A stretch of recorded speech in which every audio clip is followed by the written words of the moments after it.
संदीप बाबू।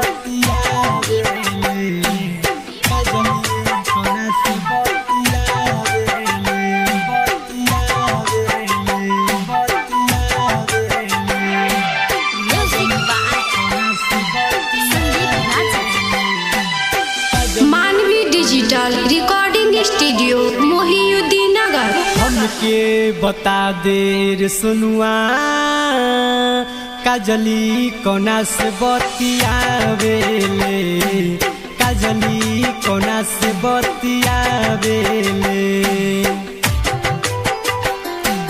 हमके बता दे रे उलुआ काजली कोना से बतियावेले, काजली कोना से बतियावेले। रतिया में नींद नया बता ओकरे याद सतावता। हमके बता दे रे सुनुआ काजली कोना से बतियावेले, काजली कोना से बतियावेले।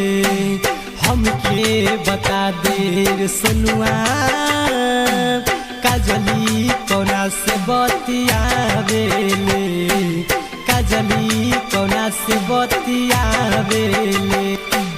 रतिया में नींद नया बतारे ओकरे ही याद सतावतारे।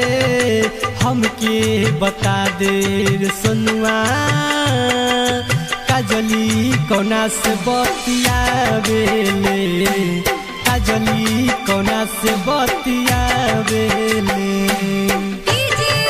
संदीप बाबू। काजली कोना से बतियावेले, काजली कोना से बतियावेले,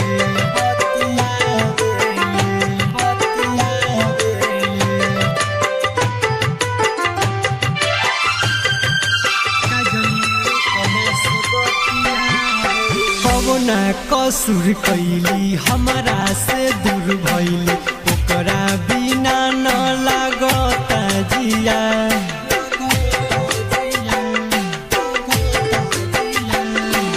कौना कसूर कैली हमारा से दूर भइली ओकरा बिना न लागता जिया।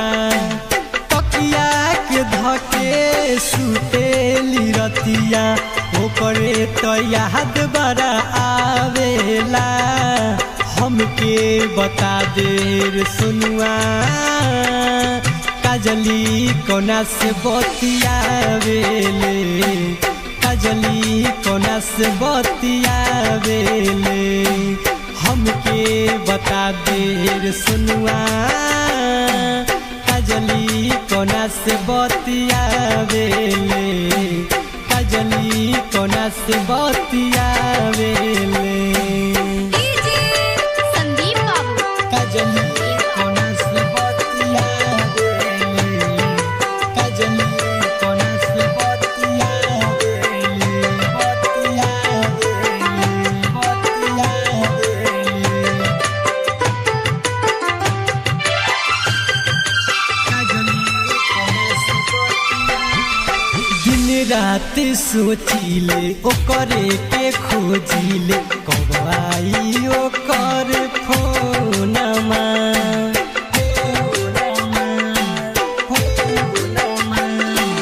दिन रात सोचिले ओकरे के खोजिले कब आई ओकर फोनमा। राजकुमार रवि के सिखवला से हमके न करेले फोनमा। हमके बता दे रे सुनुआ काजली कोना से बतियावेले, काजली कोना से बतियावेले। हमके बता दे रे उलुआ काजली कोना से बतियावेले, काजली कोना से बतियावेले। पता के बता रहे